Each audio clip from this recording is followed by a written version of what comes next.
Starting off in our number 10 spot, we have Angel Resendiz. Also known as the Railroad Killer, Angel is said to have committed somewhere around 23 horrific crimes during his spree in both the United States and Mexico in the 1990s. He went on to become known as the Railroad Killer because of the fact that most of his crimes were committed near railroads, where he had just jumped off of trains he was using to travel around the country. Most of his crimes took place in the homes of those he harmed, and usually after the crimes he'd linger around to eat their food and sometimes steal their sentimental items. Sometimes he'd even take jewelry to re-gift to his mother and sister. In June of 1999, he was listed on the FBI's 10 most wanted fugitives list, and when his sister saw him there, she was worried he would continue harming people, so she thankfully contacted the authorities. After this, they were able to convince him to surrender and he was sent to trial. In the end, he was sentenced to death by the jury, and although there were multiple appeal attempts, his death warrant was signed, and on June 27, 2006, he received his sentence. In our number 9 spot today, we have the Long Island serial killer. Also known as the Craigslist Ripper, the LISK is an unidentified suspect who is believed to have taken the lives of 10 to 16 people over the last 20 years. The victims so far that are known have been sex workers who used Craigslist to advertise their work. After the disappearance of Shannon Gilbert, police were searching an area along the Ocean Parkway, and that is when they began to discover the remains of the victims. The first 4 were found in December of 2010, with another 6 being found in March and April of 2011. As of December 2015, the FBI is now officially involved in the investigation. There has been a suspect in this case, but any formal charges have not been laid in terms of these crimes. The most recent evidence in regards to these cases was a belt found at the scene of the crime, which may potentially belong to the killer. At the same time, it was announced that new scientific evidence was being used in the investigation, but these announcements came just last year, so we have yet to receive any further updates. Hopefully this case is solved quickly so that the families of the victims can receive justice and this terrible person is off the streets for good. In our number 8 spot today, we have Richard Chase. This evil person is said to have taken the lives of 6 people within the span of a month between 1977 and 1978. That's a lot of people in a very short amount of time, which is absolutely terrifying. Before his crimes, Richard's life was already full of terrible stories and horrific acts that had him spending time in mental institutions before his crime spree. While at these facilities, he was diagnosed with paranoid schizophrenia, but after going through treatment and beginning medication, he was deemed to no longer be a threat to society and was released into his mother's care. Here's where things take a turn for the worse, however. Instead of helping take care of Richard, his mother instead weaned him off of his medication and got him all set up with his own apartment. Nice. Really helpful and cool of her. Initially, when he moved into the apartment, he had roommates, but eventually they all moved out and he was alone, which is when things really got wild. He began killing various animals, which he would then eat raw, sometimes mixing the organs with Coca-Cola in a blender and then drinking it. It's horrible. After this, he would unfortunately go on his killing spree, which had horrific details and would only end when he was startled by a visitor at the home of where his final crime took place. He fled the scene, but he was later caught and stood trial. Although there were many attempts to have him be spared of the death sentence, in the end this didn't work. In December of 1980, Richard was found passed away in his jail cell after taking too many of his prescribed medication. In our number 7 spot today, we have Rodney Alcala. Rodney is a horrible monster who was convicted and sentenced to death for 5 killings that he committed in California from 1977 to 1979. He also received an additional 25 years to life after pleading guilty to 2 other killings in New York in 1971 and 1977. Rodney got away with his crimes for a while because he wasn't the top of the list of suspects, because he was said to be the quote charming photographer. Rodney is often referred to as the dating game killer because of his appearance on the show, which, with what we now know about him, is absolutely horrifying. What's crazy is that he actually won the show he was on, but the episode's bachelorette refused to go on a date with him because she found him creepy. This is just a reminder to always trust your instincts. It isn't exactly known just how many victims Rodney had. It is potentially thought that it could be much higher than the number he was convicted for. In July of last year, Rodney passed away in prison at the age of 77. In our number 6 spot today, we have Charles Cullen. This guy used to be a nurse who took the lives of his patients throughout his career, and he may be one of the worst serial killers ever recorded. He confessed to taking the lives of 40 people, but through subsequent interviews, it became apparent that the number was way higher than 40, he just couldn't remember the names of all of them. But, of course, he could remember the details of all of his crimes against them. His crimes started in 1988 and spanned over a decade into 2003. In October of 2003, when a patient at a hospital passed away from low blood sugar, the authorities were called. This person was Charles' final victim, and authorities began looking into him and investigating his past employment history. On December 12, 2003, authorities were arresting him and charging him with only one count of his crimes, but he ended up admitting to 40. He ended up pleading guilty to his crimes and arranged a plea deal where authorities would not seek the death penalty if he cooperated. During one of his court proceedings, he continuously asked the judge to step down and apparently repeatedly chanted for 25 minutes straight, even after he was restrained and gagged for his outbursts. It is thought that his victims might be up in the 400 range, which is truly just unbelievable. In our number 5 spot today, we have John Allen Muhammad and John Lee Malvo. This pair is referred to as the DC Snipers, and they were responsible for a series of coordinated attacks during a 3-week period in October of 2002. The pair took the lives of 10 people and critically injured 3 others during this spree, although their crimes spanned even before this and involved even more people. Their crimes were random and terrifying. People would just be going about their everyday tasks when this horrific pair would strike. Through a series of quote-unquote mistakes the pair made, they were able to be caught by authorities and arrested. In September of 2003, John Allen was sentenced to death, and this sentence was carried out in November of 2009. John Lee, on the other hand, was sentenced to 6 consecutive life sentences, but very recently it was determined that his sentence needs to be re-looked at because of his young age when the crimes were committed. In our number 4 spot today, we have Lawrence Bittaker and Roy Norris. A 2-for-1 of the most horrific kind, this pair was often referred to as the toolbox killers. They received this name because most of what they used to commit their crimes would be items normally stored in a household toolbox. The pair committed 5 of these crimes in Southern California over a 5-month period in 1979. In the end, what led to their capture was when Roy met up with a friend with whom he had previously been incarcerated with. He confessed to the crimes to this person in great detail, and you know what this person did? They consulted their attorney about this horrifying confession, who then advised them to go to the authorities with the information. Thank goodness. Authorities, while they didn't have the evidence necessary to charge the men with the crimes at that time, were able to, through surveillance, find other things to arrest them for, while they searched their homes to find the evidence that they really did need.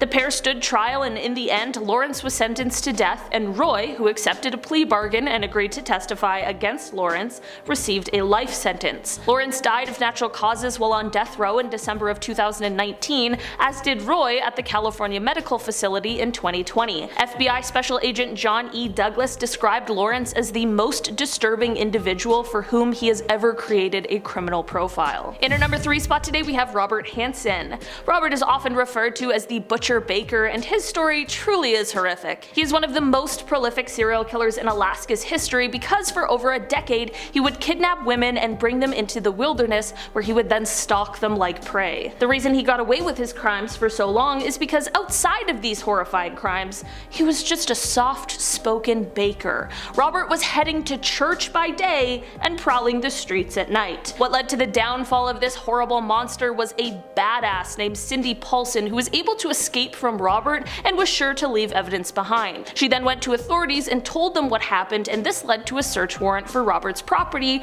which is where all the evidence they needed lied. Robert is believed to have taken the lives of at least 17 women, and in 1983 he was sentenced to 461 years and a life sentence without the possibility of parole. In our number 2 spot today, we have William Bonin. This horrible person is said to be responsible for taking the lives of 21 young men in Southern California from May of 1979 to June 1980. It is said that on at least 12 of these occasions he was assisted by one of his 4 known accomplices, and it is even speculated that he might be responsible for 15 more of these crimes that evidence hasn't officially been able to connect him to. He was often referred to as the freeway killer because of the fact that most of the bodies were found along the freeway of Southern California. The police surveilled William until they could catch him in the act, which they did. In the beginning he claimed innocence. I mean, they caught him in the act, it's kind of dumb to claim innocence, but after receiving an impassioned letter from one of the victim's mothers, which asked him to please share the location of her son's body,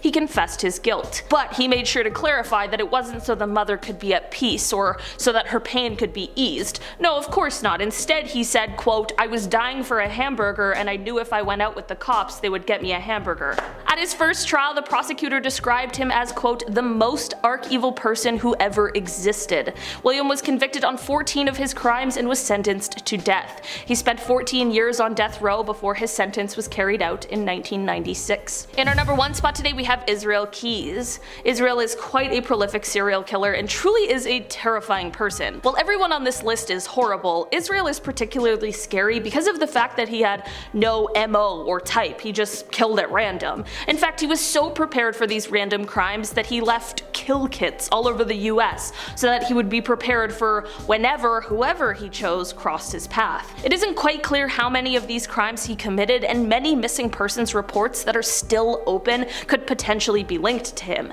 It is said that Israel had a sort of admiration and obsession with other prolific serial killers like Ted Bundy or Robert Hansen, who we already talked about today. He even said, quote, "I probably know every single serial killer that's ever been written about. It's kind of a hobby of mine." So creepy.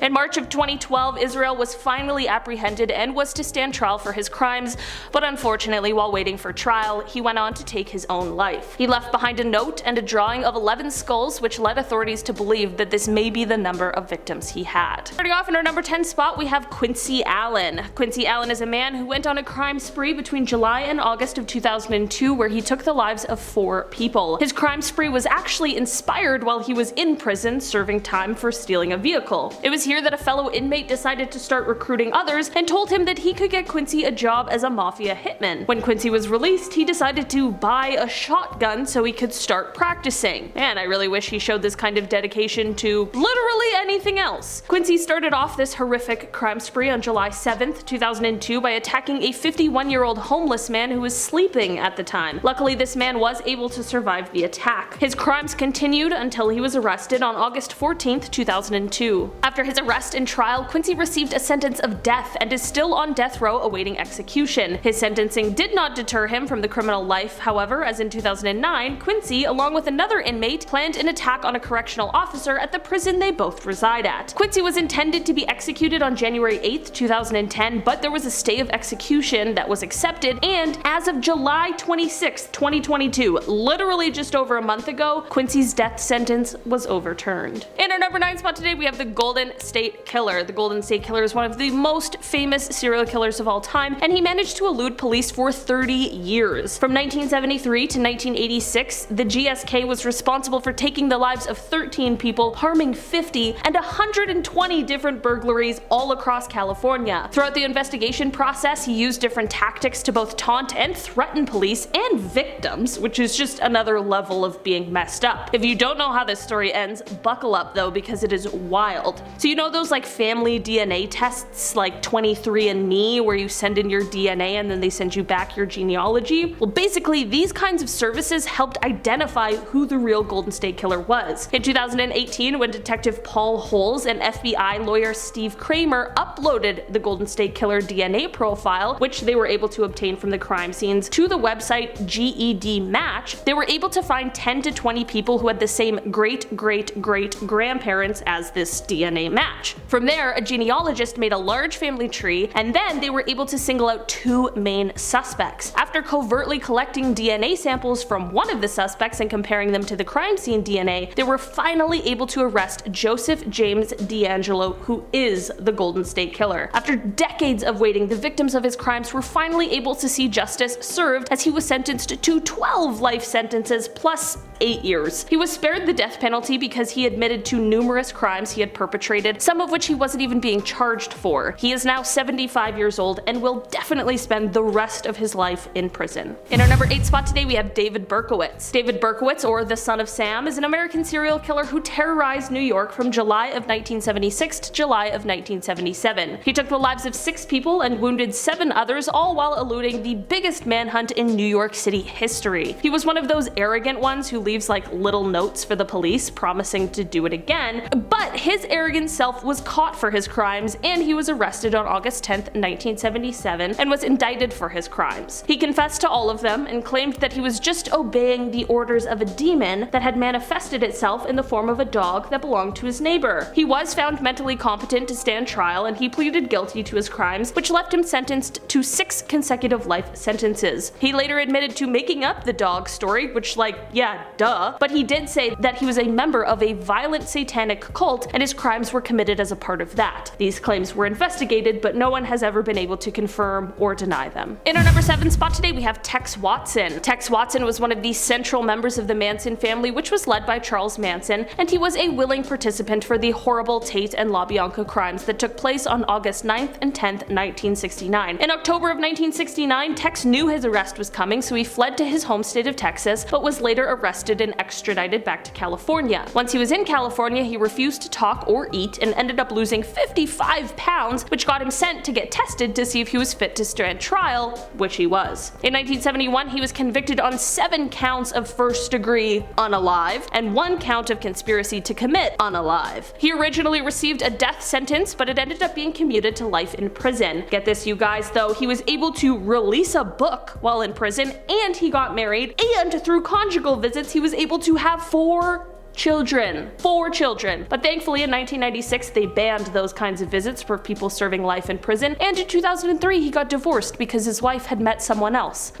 I hope so. In our number 6 spot today, we have Scott Erskine. Early in life, Scott began to commit violent crimes against others that I truly cannot even speak about here on YouTube, they're so bad. He spent 4 years in prison for one of these crimes when he was around 17 years old, but when he was paroled after the 4 years, he immediately began committing crimes again. In 1993, Scott invited a woman who was waiting for the bus into his home and ended up holding her hostage for several days. After letting her go, he was quickly arrested and ended up being sentenced to 70 years in prison. This is when he had to submit DNA to a database, and in March of 2001, that DNA was matched when the cold cases of the unsolved killings of Jonathan Sellers and Charlie Keever were reopened. In 2004, a jury sentenced him to death, and 6 days later he was transferred to San Quentin. In an interesting turn of events, Scott did die on death row, but it wasn't due to a scheduled execution. Scott died a couple of years ago in July of 2020 after contracting COVID-19. In our number 5 spot today, we have Charles Ng. Charles' story starts off shortly after he moved to the United States on a student visa. He dropped out after his first semester, and soon after he was involved in a hit-and-run accident. He then tried to avoid prosecution by enlisting in the United States Marine Corps, using false documents that stated his birthplace was within the United States. He was arrested by military police a year later for stealing automatic weapons, and then somehow he escaped custody, headed back toward Northern California, and this is where he met Leonard Lake, who is another real piece of work. Charles did end up going away and serving a bit of time, but it was only 18 months and he was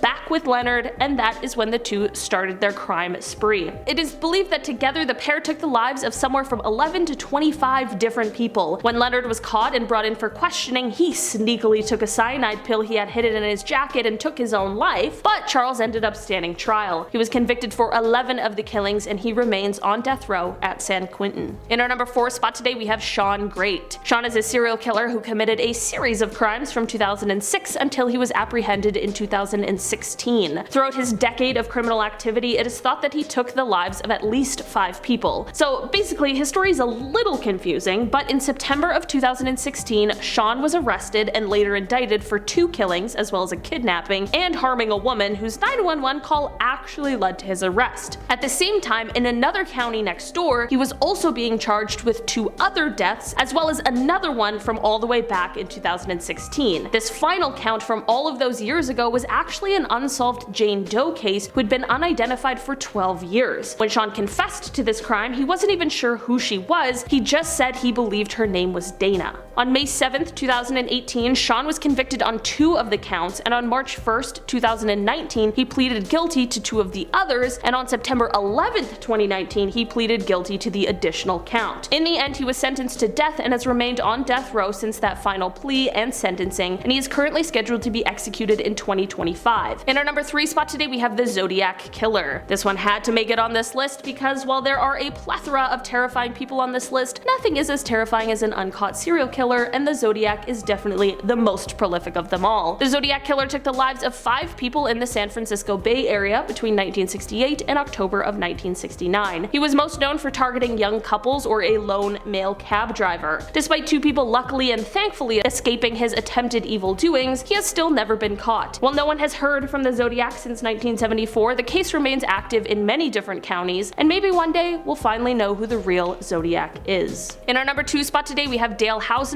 and Samuel Dietman. Known as the serial shooters, the crimes these guys committed are definitely on the list of fears I have, which I'm pretty sure spawned from a Criminal Minds episode. These 2 were actively committing these crimes between May of 2005 and August of 2006. Basically, they were arsonists who would randomly set fire to objects, but they would also drive around and commit random drive-by shootings. That's the really scary part. The fire thing is also bad, don't get me wrong. There's just something about completely random violence that absolutely terrifies me. In the end, a series of tips is what led investigators to identify the perpetrators of these horrible crimes. In particular, one from a friend of Samuel who explained that Sam had actually confessed to some of the killings one night while drinking. In Dale's trial, he was found guilty of 80 out of the 87 felony charges that were brought forth, and that was all in one single trial. In the end, he was sentenced to death 6 times, and his brother, who was later found out to have assisted in some of the crimes, was sentenced to 25 years. Samuel was sentenced to life in prison without the possibility of parole. In our number 1 spot today, we have the Doodler. While this nickname sounds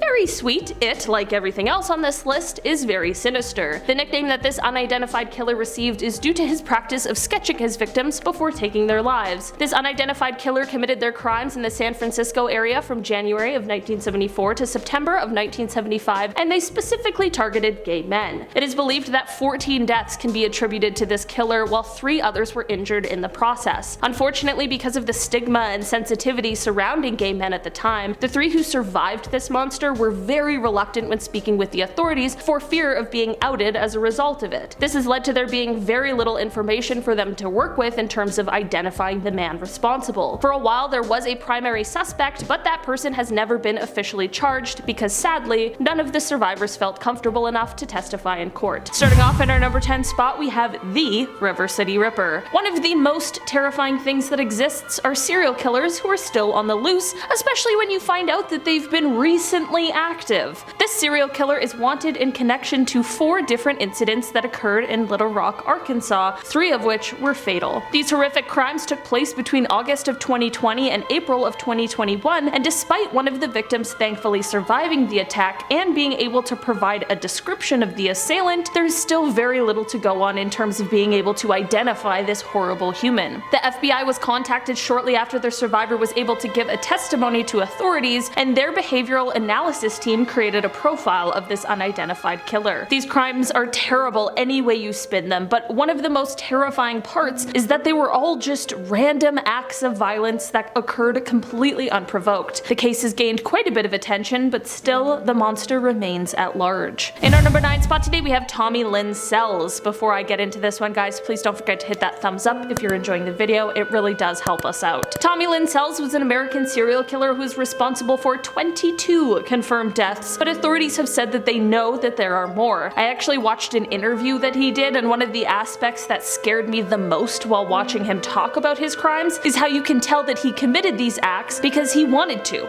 and because he liked it. In the end, Tommy was caught because of someone who survived his attack in the most incredible way. She was able to go on and give such a good description of him that it led to his capture, and she was able to positively identify him. Not only did she save her own life, but who knows how many others. In the end, Tommy and his crimes were deemed so horrific that he received the death sentence. While in jail, he said that there wasn't one day that went by where he didn't think about, quote, the one that got away, which is absolutely chilling. Tommy's life came to an end when he was executed on April 3rd, 2014.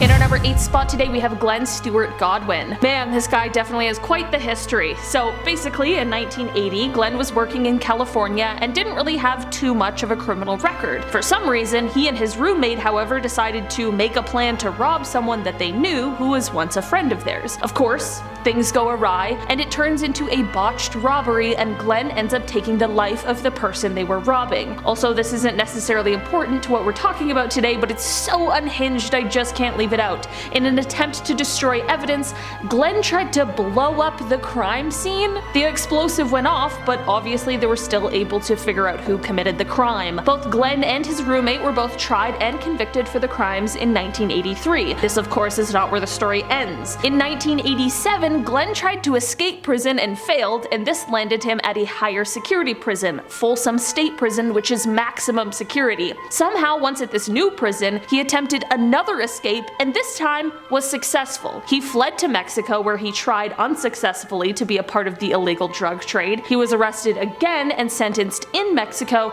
and this is when American authorities began the process of getting him extradited. During this process, Glenn decided that it would be a brilliant idea to take the life of an inmate who was a member of the Mexican drug cartel, which very obviously slowed the process of extradition. This gave him time to plan another escape, which he did in 1991, and since then, he's been on the run. No one knows where he is. How lovely. In our number 7 spot today, we have Rose West. Rose West is an English serial killer who committed her crimes alongside her husband. He definitely also would make a spot on this list, but he decided to take his own life in 1995 after being arrested while awaiting trial. The terrible pair were investigated and subsequently arrested for taking 9 lives together, with Rose receiving an additional charge for another 10th life. During the court proceedings, against the advice of her counsel, Rose decided that she would testify herself, and what a trip that was. During her testimony, she sometimes was very tearful and very dramatic, but of course, an act like that can be hard to keep up, so other times she was just cracking jokes and laughing. Imagine doing your tight 5 while you're on trial for the worst of the worst crimes. Luckily, it seems as though the jury hated that as much as I do, because they all came back with a unanimous verdict of guilty on all 10 crimes. In prison, Rose West met Myra Hindley, which if you don't know who that is, she committed a bunch of very similar crimes with her partner as well, and the two became besties and even had an affair in jail.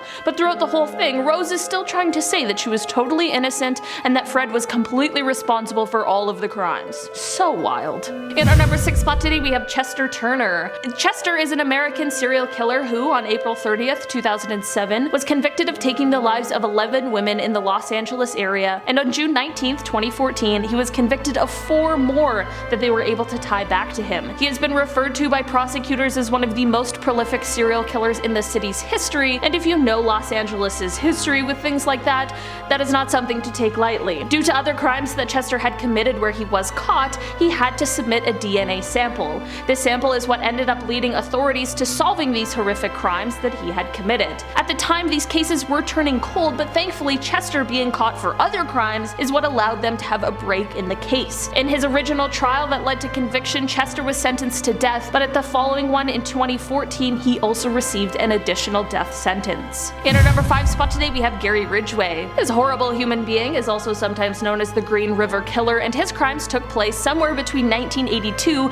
to potentially as recent as 2001. He was convicted for 49 crimes, but confessed to an unbelievable 71, which makes him the second most prolific serial killer in the United States in terms of confirmed killings. Most of his victims were either sex workers or women in other vulnerable circumstances, and through DNA profiling evidence in 2001, authorities were able to connect him to 4 of his crimes. From there, they made a deal with him where they would spare him the death sentence in exchange for the disclosure of the locations of all of the missing women. Gary took the deal and was spared a death sentence, and instead was sentenced to life without the possibility of parole. He remains in prison and is currently 73 years old. In our number 4 spot today, we have the West Mesa Bone Collector. This is the name used to describe an unidentified serial killer who is said to be responsible for taking the lives of 11 different women whose remains were found buried in the desert of West Mesa in 2009. It is thought that this could be one person, or it could potentially be linked to some sort of a group. There have been tips throughout the years, and authorities have worked hard to try and get to the bottom of these crimes, but still, the killer remains at large. There have been a few different suspects throughout the years, but there hasn't been enough concrete evidence to charge anyone with the crimes yet.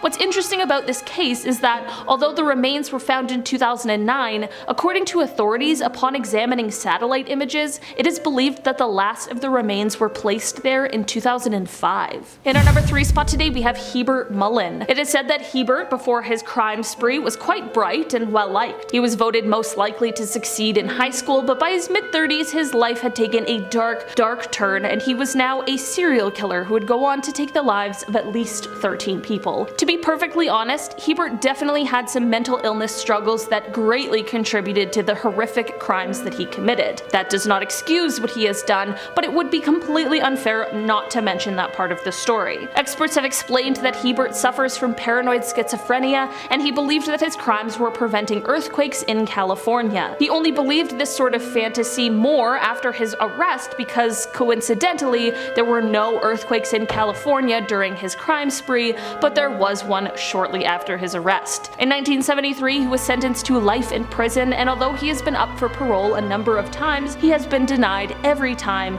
with the next hearing taking place in 2025. In our number 2 spot today, we have Jeffrey Dahmer. This is one man who was exceptionally terrifying because of his actions, but he was also very smart, which adds an extra layer of terror to this one. Dahmer, who became known as the Milwaukee Monster, is one of the most prolific serial killers ever, and considering everyone we've talked about today, we know that's not an easy title to get. He became fixated with animals at a young age, and if you're interested in true crime and criminology, you know what happens next and how bad of a sign it is. Dahmer dropped out of business school due to alcohol abuse after just 3 months and enlisted in the US Army to train as a medical specialist, but that didn't last long as he was discharged after he attacked 2 fellow soldiers. After this, Dahmer fell hard into alcoholism, and this is when he went on his killing spree. Just to be clear, those 2 things are not related.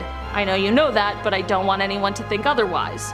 Between 1971 and 1999, Dahmer went on to take the lives of 17 people, and some of the things that came after included the permanent preservation of the body parts, typically all or part of the skeleton. So, yeah.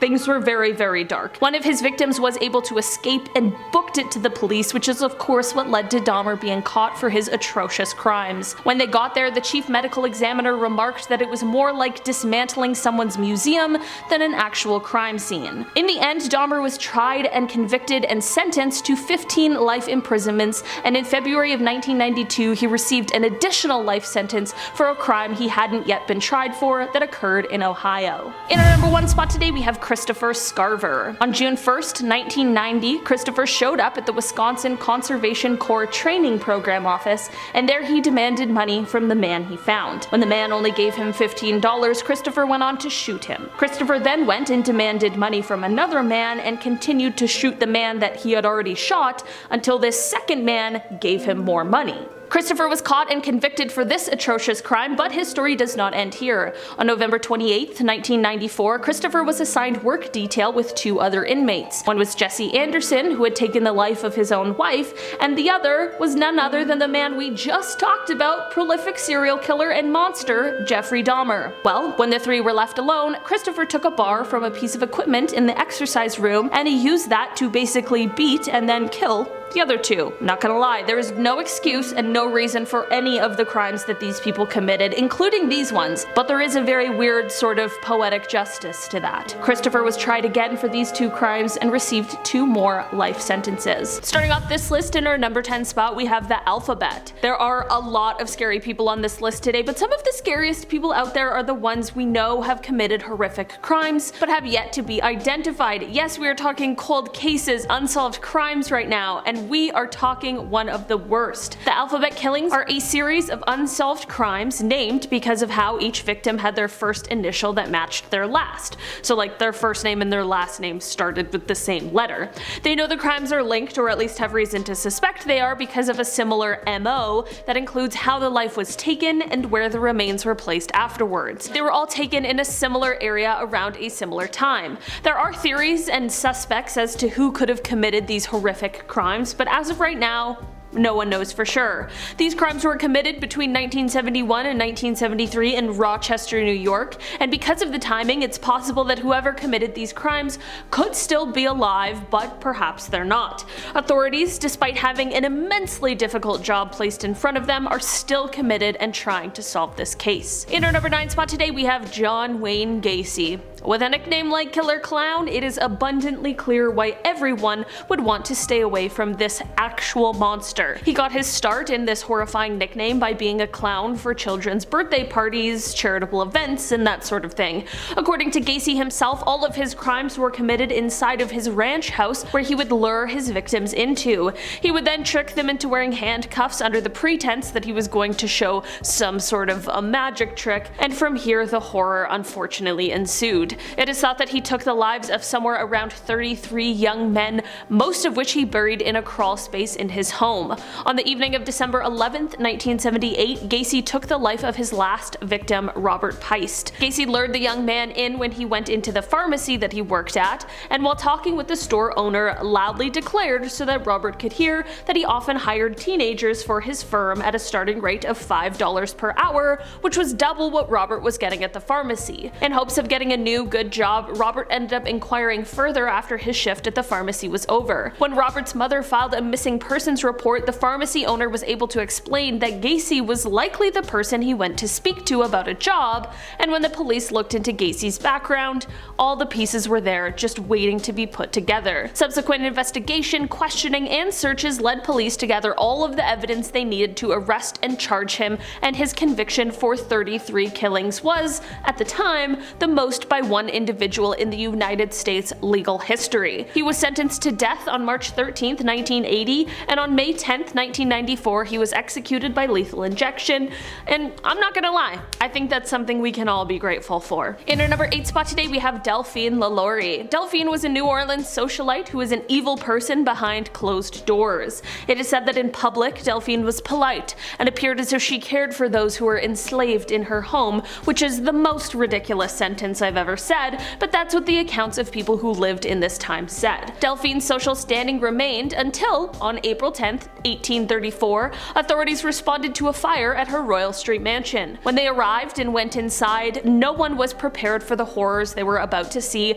as they discovered bound slaves in her attic who had clear signs of violent behavior over a very long period of time. Following this, her house was swarmed by an outraged group of New Orleans citizens, but somehow Delphine was able to escape with her family to France. While the angry group destroyed her entire home, Delphine never faced any punishments for her crimes, which is one of the most frustrating endings to this horrible, awful story. In our number 7 spot today we have Lester Eubanks. If you're a fan of unsolved mysteries, you might be familiar with this story. Lester is a man who is convicted and sentenced to prison in 1966 for taking someone's life. In December of 1973, Lester was a part of an honor assignment that gave him the opportunity to be at the mall to do some Christmas shopping. While at the mall, he ended up escaping custody and has been on the run ever since. Through investigations into his family and friends, police were led to a center for troubled youth where he was said to have been working, but Lester was nowhere to be found. The most recent development in this case came in 2019 when Lester's biological son agreed to give a DNA sample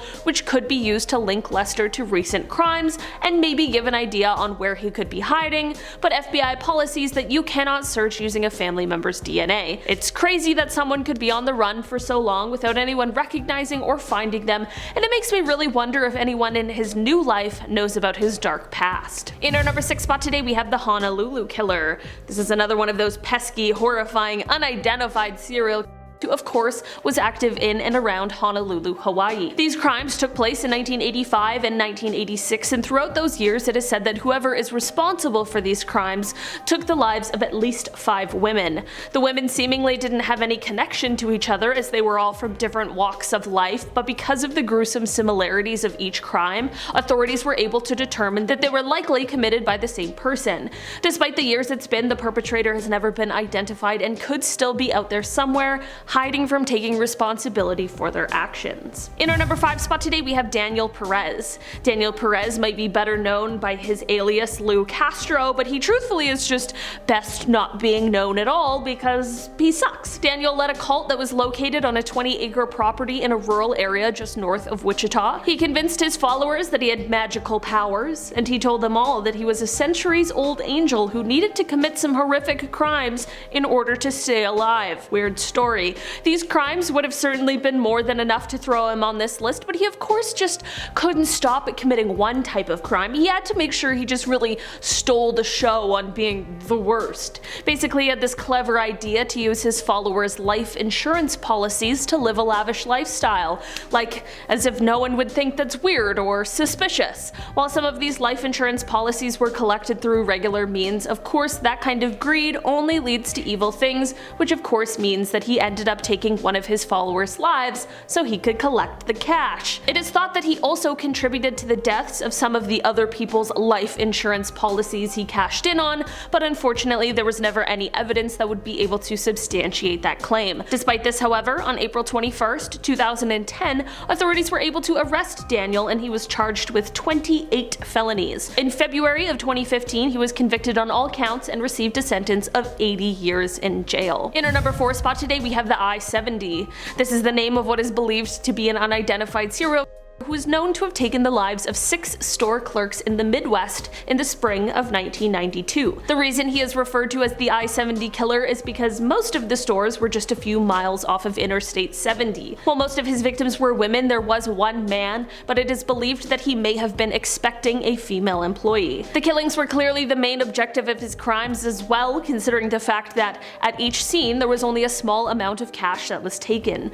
Aside from these initial 6 crimes, it is thought that he also might be responsible for the deaths of 3 more store clerks in Texas in 1993 and 1994, as well as 1 more in Indiana in 2001. This story has been featured on episodes of Unsolved Mysteries, America's Most Wanted, and Dark Minds, but despite this, whoever is responsible has never been identified. In our number 3 spot today, we have Ted Kaczynski. Ted Kaczynski is most often referred to as the Unabomber due to the atrocious crimes that he committed. He was known as being quite bright from a young age, and it is believed that he had an IQ of about 167. He was accepted into Harvard at the age of just 16, and he went on to receive a PhD. At 25, things were still looking bright for the guy as he had landed himself a job as an assistant professor at the University of California, Berkeley, but 2 years later he resigned from that position and his life took quite a drastic and dark turn. In 1971, it is said that Ted moved to a remote cabin in Montana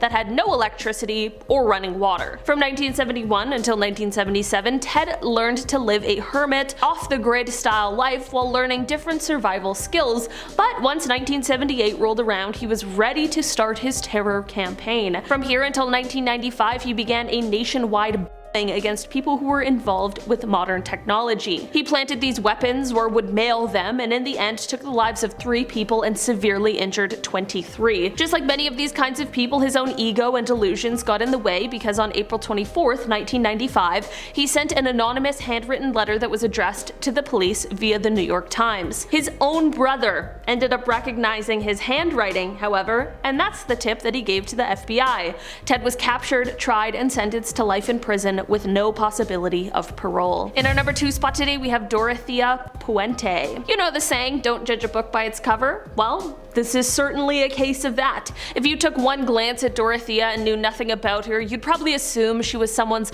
kind grandma who also had some cookies and a glass of milk waiting around, but that could not be any further from the actual truth. She was actually a serial killer, and she decided to prey upon some of the most vulnerable people in our communities, people who were seeking help and assistance. Dorothea operated a large rooming house that was set in a large Victorian home in Sacramento, California. The residents who would often stay there were people who struggled with different substances such as alcohol, people who had been in mental hospitals, and the elderly. All of these people were receiving social security checks, and if they suddenly vanished, she figured no one would ask. In 1982, they did begin to vanish, but of course their social security checks were continually being cashed. Of course, as it turns out, Dorothea was taking their lives and then their money. She has now been called the landlady from hell. In our number 1 spot today, we have Albert Fish. Albert is one of the oldest people on this list, but that does not mean his crimes were any less horrific than anyone else's. Dubbed the Brooklyn Vampire or the Moon Maniac or even the Boogeyman himself, it is clear that Albert was a terrible human being who did terrible things. In the early 1900s, Albert was arrested, tried, and convicted for killing and eating 3 people, but the horror was not over here. No, Albert began to claim that although people knew about 3, the number was actually closer to 100, and he even claimed that he had some in every state. That's disgusting. To make matters even worse, as if this wasn't already terrible enough, this deranged lunatic also sent a letter to the mother of one of his victims. He detailed everything about how he lured her and the rest of the horrific things that occurred afterwards, like how he proceeded to eat her over the course of 9 days. Yeah, this is another person that I'm not sad at all that they don't exist anymore. It's perfectly fine by me. Starting off in our number 10 spot, we have Keith Hunter Jesperson. Also known as the Happy Face Killer, Keith was so desperate for attention for his crimes, it might have led to his own demise. Keith is a killer who, after the body of his first victim was found, had someone else actually claim to be responsible for his crimes.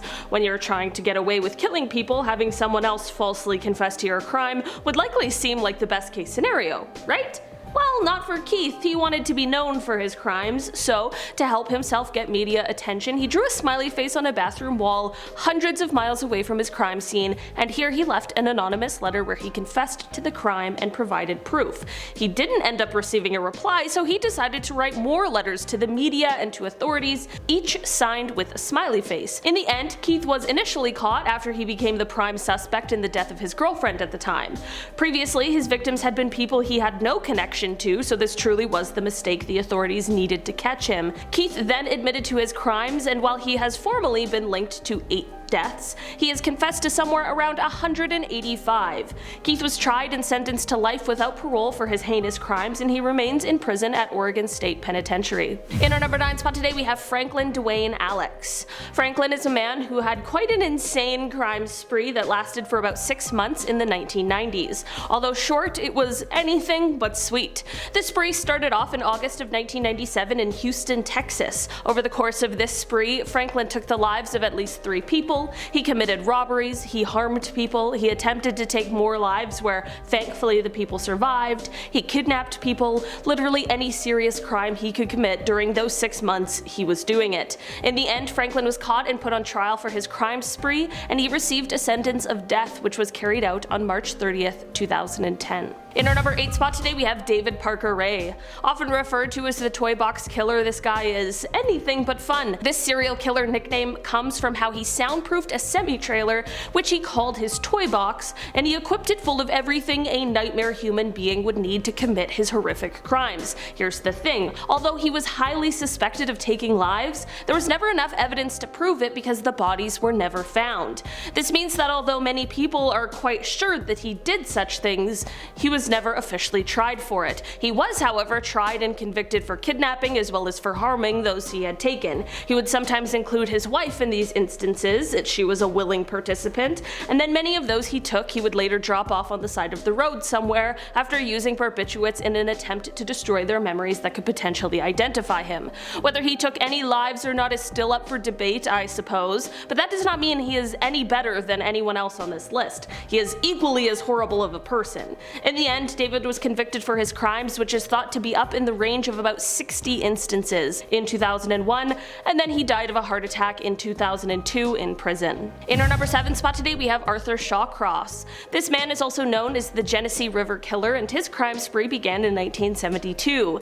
In trying to navigate these online guidelines, I can't exactly say who he specifically targeted, but what I will say is that while everyone on this list is particularly horrible, Arthur's were some of the worst, if you catch my drift. This story, however, is a little unlike some of the others today because after the first 2 of his crimes, he was apprehended, but for some insane reason, they allowed him to have a plea bargain where he was allowed to plead guilty to just 1 charge of only manslaughter, for which he served 14 years of his 25-year sentence. In the least surprising turn of events, once he was released on early probation, his real crime spree got started. He would go on to take the lives of 12 women from 1988 and 1989. Thankfully, he was finally caught for these crimes and sent right back to prison. Of course, his initial early release was the subject of huge controversy, rightfully, and Dr. Michael H. Stone, professor of psychiatry at Columbia University, called this early release, quote, one of the most egregious examples of the unwarranted release of a prisoner. In the end, Arthur passed away in prison while serving a 250-year sentence. He passed in 2008 after suffering a heart attack. In our number 6 spot today, we have Richard Ramirez. Richard, who is also known as the Night Stalker was a serial killer who terrorized the streets of Los Angeles in the 1980s. He was known for his MO of invading homes, which left him initially being dubbed as the walk-in killer, but he had another signature that was concerning to many people, especially during the height of the Satanic Panic. Richard was known for leaving behind different satanic messages at the scene of his crimes. Because of his satanic signature, after he left his first pentagram at the scene of the crime, authorities became worried that he was a Charles Manson copycat, but instead he was just his own kind of monster. It is said that he would leave more pentagrams behind while also telling his victims to swear to Satan instead of God. During his court appearances, he would hold up a pentagram, and after pleading not guilty, he said, "Hail Satan." In our number 5 spot today, we have the Colonial Parkway Monster. Between 1986 and 1989, there were 3 couples who were found in their cars after their lives had been taken, and all of these couples were found along Virginia's Colonial Parkway. Although this is a horrific thing that investigators believed to be linked, all these years later, whoever is responsible for these crimes remains somewhere at large. There are plenty of theories as to who could have done this, just like with any cold case of this kind, but terrifyingly, many people believe that the culprit may have been someone impersonating a police officer. This is because each of the victims were found with their glove compartments open, which some believe indicates that they were reaching for their registration, and this might be the reason as to why they even pulled over in the first place. This is just a theory, however, and true or not, at this point it isn't bringing us any closer to finding out who is really responsible for these horrific crimes. In our number 4 spot today, we have Michael Bear Carson and Susan Carson. This couple is not one that anyone would want to encounter. The stories of these two come from the 80s. They were married, and on the outside they appeared just like a couple of harmless hippies. We all know not to judge a book by its cover though. In the end, they would go on to become known as the San Francisco Witch Killers. Yeah, not just a thing for Salem in the 1600s, unfortunately. Basically, together the pair took the lives of 3 separate people between 1981 and 1983. They started off by killing their roommate, who Susan claimed was a witch, and said that she was stealing her quote health, power, and beauty. Sounds like someone was a little jealous to me. They next killed one guy that they worked on a farm with because they said that he was a demon. The final person they took the life of unfortunately picked up the pair as they were hitchhiking, and they took his life because they claimed that he was a quote black witch, whatever that means. Essentially, they were just committing crimes against people that they claimed to be witches. The pair were each tried and convicted for each separate crime and are both serving sentences of 75 years to life. Neither of them have shown any kind of remorse for what they've done. In our number 3 spot today, we have Kenneth Bianchi. The Hillside Strangler, which was later found out to be a pair of cousins working together, were Kenneth Bianchi and Angelo Buono Jr. The two were charged and convicted for harming and taking the lives of 10 separate women together, with Kenneth taking the lives of 2 others on his own. After an extremely intensive investigation and the arrest of the two, Kenneth began to try and set up an insanity defense. He claimed dissociative identity disorder. He blamed his alter ego Steve for the horrific multitude of crimes. Luckily, however, a court psychologist, Dr. Martin Orn, observed him and his behavior and found that his claims were untrue. After being presented with this finding, Kenneth agreed to plead guilty and testify against his cousin in exchange for leniency on his sentence. He ended up being sentenced to life in prison, with his cousin getting sentenced to life without the possibility of parole. While Angelo had a heart attack and passed in 2002, Kenneth still remains in prison. In our number 2 spot today, we have Vicki Dawn Jackson. Vicki was a woman who worked as a nurse for a number of years. She first got her nursing license in 1989, but it wasn't until the 2000s when things took a very dark turn. Between December of 2000 and February of 2001, the hospital that Vicki was working for recorded a number of deaths that was unusual. It was a higher amount. Most of these patients were in the age range of 60 to 100 years old, so of course people just chalked this up to the advanced age of most of these patients, but a rumor began to spread that someone just might be responsible. After this, the hospital's administrator noticed that a vial of called Mivacron had gone missing. You might see where I'm going with this. As it turns out, the person responsible was Nurse Vicki, and she had at least 10 patients whose lives she took by giving them too much of this missing drug. It was a muscle relaxant. Take in that this is 10 people between December and February. That is an unbelievable amount of people in a remarkably short amount of time. You might be wondering why she took these lives, and apparently she did it when she found those people rude or quote too demanding. In our number 1 spot today, we have the Axemen of New Orleans. Unfortunately, this is not the name of some terrible horror flick, and instead it is the moniker given to a terrible, unidentified serial killer. This person was active in New Orleans, Louisiana, and its surrounding areas from May of 1918 to October 1919. As the name implies, those who were targeted by this person were usually attacked with an axe, and it was usually one that actually belonged to the victims themselves. Many people believe that this person may have been targeting people of Italian descent because this was the theme among the victims, and some also believe that he was mainly targeting women and only took the lives of men when they tried to intervene. This is actually somewhat supported by the homes where women were killed but the men weren't. In the end, although this person is responsible for taking at least 12 lives, exactly who the Axeman is or was remains a mystery.